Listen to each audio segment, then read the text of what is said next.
Hola, soy Julio Zelaya, el de carne y hueso, porque ahora con los deepfakes ya no se sabe si es un clon digital. Pero les invito a ver esta interesante entrevista de la inteligencia artificial en temas de vanguardia de Intras.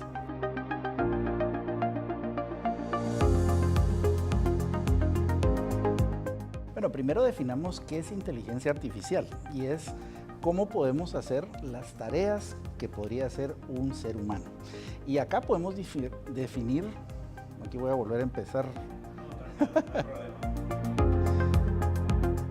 En principio definamos qué es inteligencia artificial y la inteligencia artificial es todo aquello que puede hacer lo que haría un ser humano. Y hay dos grandes tipos, la inteligencia artificial débil y la fuerte. ¿Y cuál es la diferencia? Cuando vemos la débil, es aquella que puede hacer tareas específicas para lo que fue entrenada. Esto quiere decir cuando nosotros usamos Alexa o Siri o cualquier asistente que esté entrenado en un algoritmo muy particular. Y luego tenemos la inteligencia artificial fuerte. Y esta es la que está en desarrollo y la que empezamos a conocer cuando el mundo conoció ChatGPT.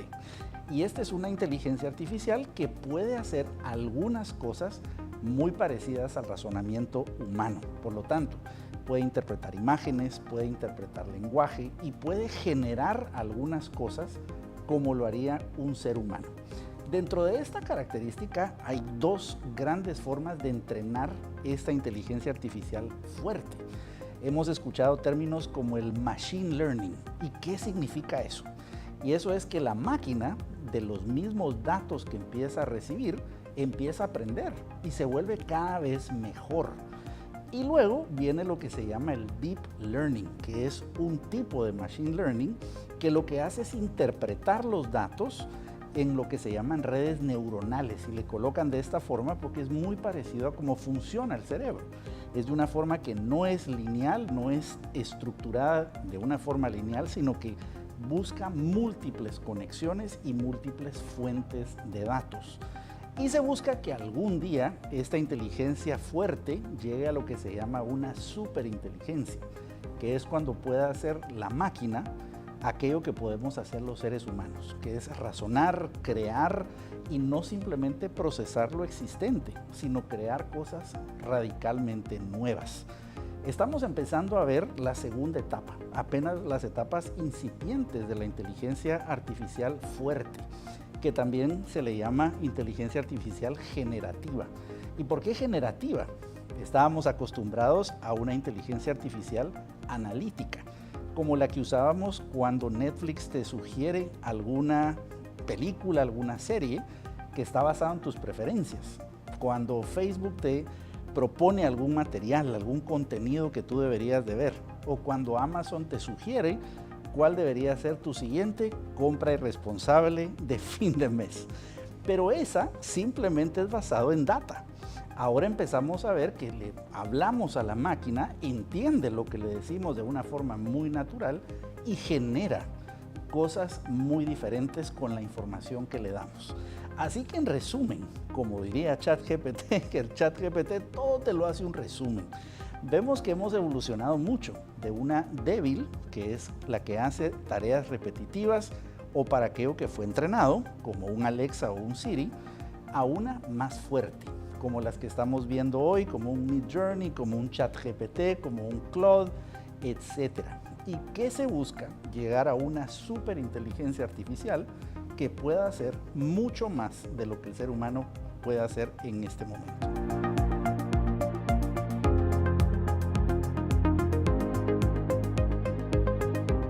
En general siempre he sido un apasionado por la tecnología. Desde muy pequeño me encantaba experimentar con cualquier cosa relativa a computadoras, a programación y de hecho empecé a estudiar el tema como un hobby, pero después empecé a ver una aplicación para los negocios. Empecé a ver que podía hacer cosas en poco tiempo que antes me tomaba mucho tiempo.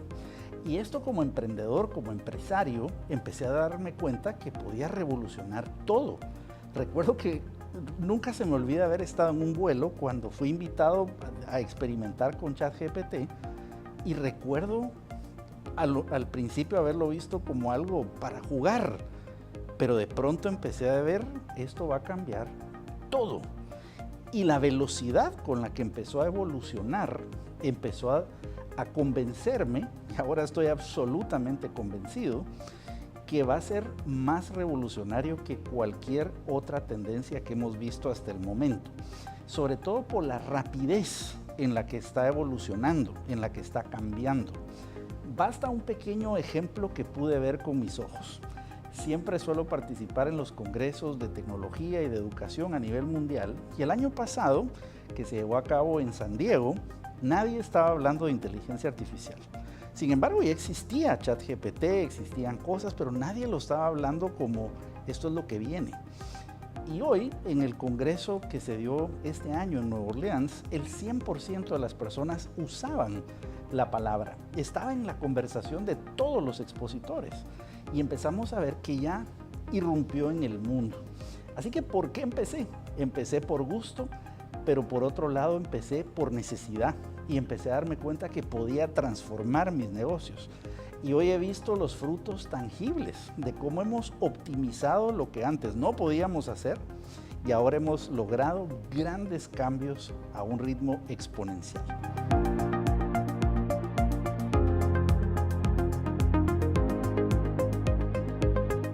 En principio creo que antes de temer a una herramienta es verlo como una herramienta.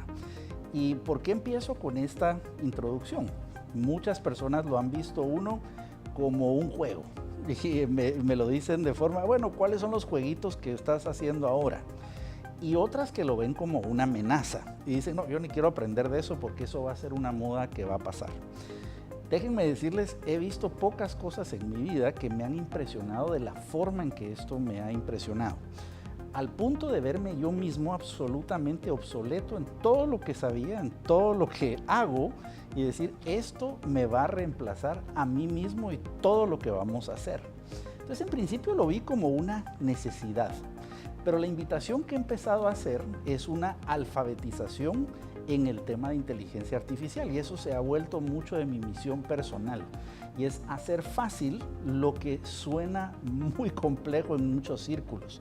Esto no se trata únicamente para el experto en computación, porque si tú piensas cómo era el mundo de antes, teníamos que aprender computación para usar la computadora. Ahora la computadora está aprendiendo nuestro idioma, lo cual es revolucionario, porque vas a poder decirle a la máquina exactamente lo que quieres que haga. Antes tú tenías que aprender cómo funcionaba la máquina y además aprender su idioma para comunicarte con ella. Hoy es muy diferente. Y mientras grabamos esto, muy probablemente el día en que tú lo veas, ya vas a ver lo que va a hacer Apple, que lo va a lanzar en junio, primera semana de junio, y esto muy probablemente cuando lo veas ya lo vas a ver aplicado, lo que hoy voy a decir como un vaticinio. Y te vas a dar cuenta que cada vez más dentro de nuestros mismos dispositivos va a ser más fácil que le pidas cosas a la máquina a hacer. Ya no va a ser aquel tema de ¿y cómo hago esto en esta aplicación?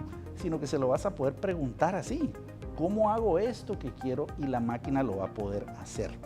Ahora, ¿qué implicaciones tiene eso para los negocios?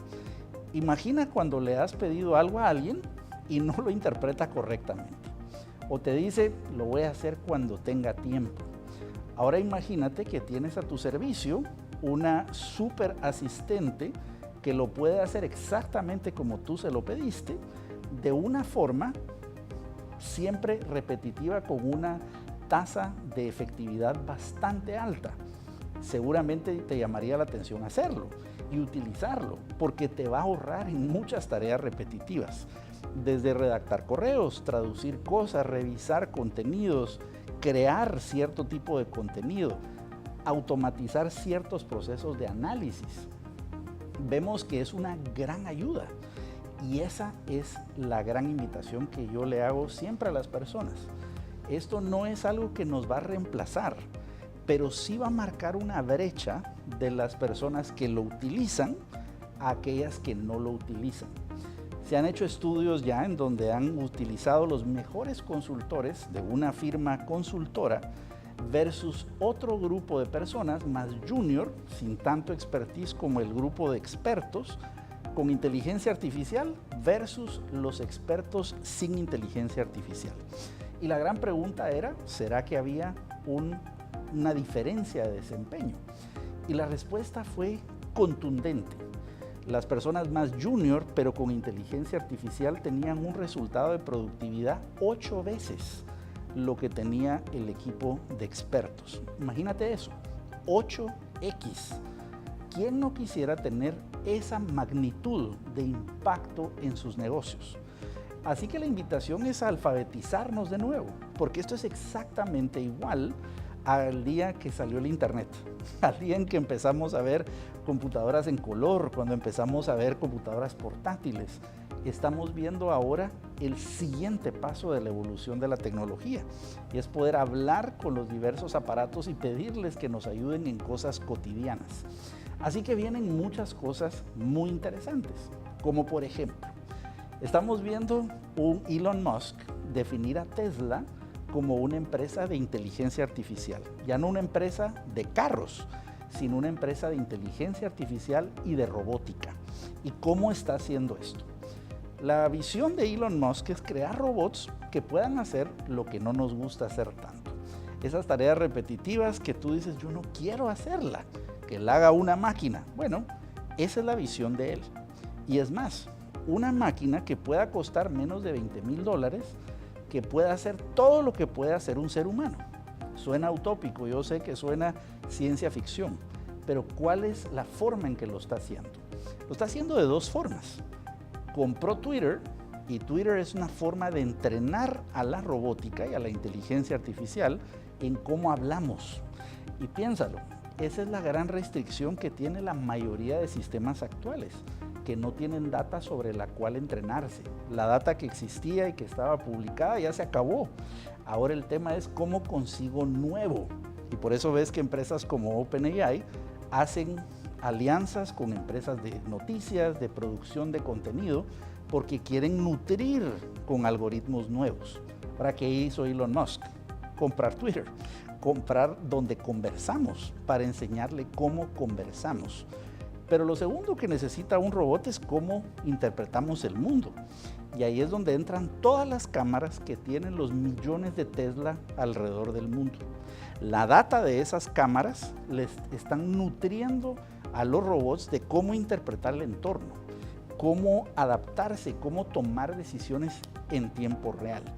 Así que lo vemos incluso en esta semana, mientras grabamos este video en 2024, que Elon Musk cambió toda su estrategia de los chips, la saca de Tesla y la pasa para entrenar sus algoritmos de inteligencia artificial. Y eso está pasando alrededor del mundo. Se está desinvirtiendo en ciertas cosas para enfocarlo en esto. ¿Es una burbuja? Puede ser, pero me atrevo a pensar que de acuerdo a lo que estamos viendo, esta no es una moda, sino algo que vino para quedarse.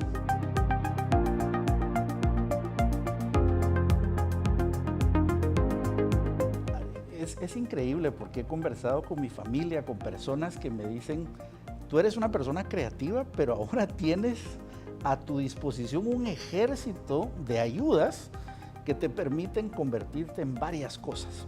Les voy a poner ejemplos. Le he escrito canciones a mis hijos que ahora existen en Spotify y ha sido un homenaje que espero dejarles. Yo no sabía interpretar música, pero me encanta la música y sé apreciarla y me gusta estructurarla y me encanta escribir. Así que decía, ¿cómo hago para volverme músico y compositor? Bueno, ahora puedo serlo, gracias a la inteligencia artificial. Me encanta mucho la ilustración, los dibujos. Y si bien puedo dibujar, probablemente si lo ves dirías, no es tan buen dibujante. Y eso es lo que ahora puedo hacer gracias a la inteligencia artificial. De hecho, publicamos con mis hijos un cómic en Amazon que se vendió alrededor del mundo de una historia que ilustramos completamente con inteligencia artificial. Y te estoy dando un par de ejemplos creativos. Pero imagina que mis empresas son de tecnología educativa, mis empresas son de EdTech y por lo tanto la creación de contenido de propiedad intelectual la hemos exponencializado. Hoy podemos clonar mi voz, imagina solo esto. Yo grababa un podcast que pasaba muchos días en estudio, grabando, entrevistando, creando contenido para una vez por semana. Hoy tengo mi voz clonada y publico todos los días un podcast de tecnología en 2 idiomas, en español y en inglés. Lo coloco en las redes sociales y además hago un newsletter diario de temas de tecnología y de inteligencia artificial. Imagina que yo mismo tuve que crear esa disciplina de hacer contenido diario para yo mismo estar actualizado. Pero el tema es, sí, me apasiona esto, pero también me doy cuenta que tengo que entrenarme y además cómo comparto esa información de una forma muy fácil, como a mí me gusta hacerlo. Sin la tecnología, esto que les cuento sería imposible. Las personas que me ven y me escuchan se ponen a pensar publicar un artículo todos los días, después convertirlo a un podcast en español y en inglés y hacerlo todos los días y crear contenido. Pero ¿saben cuánto tiempo me toma hacerlo cada día? 35 minutos. Me he cronometrado. ¿Y cuántas personas necesito para hacerlas? Solo su servidor.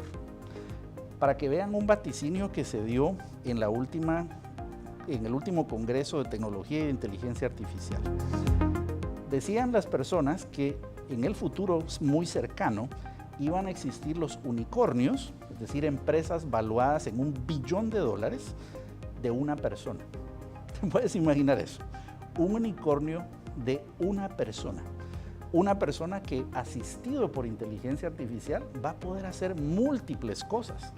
Porque en efecto, lo que te acabo de describir, hay compositores, hay dibujantes, hay traductores, hay editores que ahora los puedo hacer una sola persona con su ejército detrás. Ahora, la pregunta que tú podrías estarte haciendo es, bueno, ¿qué impacto tiene eso en las empresas? Eso va a tener una enorme implicación en las industrias creativas y demás. Pero déjame contarte el tipo de cosas que estoy tratando de hacer. No tengo una respuesta única, porque sin duda mis mismas empresas se han ajustado. No debo de reconocer que de tener equipos muy amplios se han ido reduciendo y se ha cambiado hacia muchas de estas aplicaciones de inteligencia artificial, lo cual es un reto que sin duda tú vas a tener en tus organizaciones y es un reto que a nivel global se está viendo. No solo en la adaptación de las empresas, sino que no da tiempo de hacer un proceso de reskilling y de upskilling a las personas, lo cual implica que la inteligencia artificial probablemente lo que tenga de problema va a ser un problema más social que tecnológico. Así que no creo que los robots lleguen a matarnos, pero sí nosotros podemos estar viendo el inicio de problemas sociales muy importantes si no establecemos lo que algunos economistas incluso han dicho, un salario mínimo universal para ayudar a las personas que sean desplazados tecnológicos. Entonces, ¿qué he tratado de hacer yo? Yo ya sé, por ejemplo, que puedo ilustrar ciertas cosas en escala, pero no puedo sustituir la genialidad del artista que creó la primera pieza. Así que me rodeo de artistas que me ayudan a hacer la primera pieza, la primera genialidad que sé que no la va a hacer ninguna máquina. Y les digo a ellos, bueno, ayúdame a hacer esto, la primera semilla, y tú vas a ver todo lo que sale como consecuencia de eso. Y he tratado de entrenar a personas a que usen las mismas herramientas. De hecho, es lo que estamos haciendo ahora en el país, compartiendo las mismas herramientas que yo uso como una invitación que las personas las utilicen también.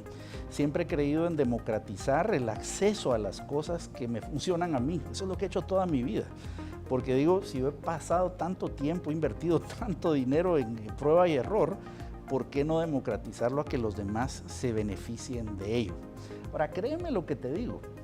Las herramientas ahí están, las enseñamos, hay muchas, si tú me sigues en mis redes sociales, ahí están, en todas las que uso, ahí las coloco, las explico, pero hay muchas personas que no creen que eso es posible, lo que se puede hacer, y en algunas ocasiones es tan mágico lo que puede hacer la herramienta, que uno a veces no cree que es posible. Eso a mí mismo me ha pasado, cuando veo que algo sucede, y cuando sucede enfrente de mis ojos, digo, Dios mío, esto es imposible. Estamos viviendo en una época realmente interesante, pero que no va a llevar sin sus retos. Por eso es que hablamos que estas herramientas son para líderes. ¿Por qué? Porque cada uno de nosotros que lidera una empresa necesita estar despierto a esta realidad. Necesita proteger a las personas. ayudarles a que puedan navegar esta transición y además equiparse, porque sin duda lo que sabíamos ya es obsoleto y ahora está en nosotros volver a afilar el hacha, como diría Stephen Covey, y prepararnos para esto que ya no es el futuro, sino que es nuestro presente.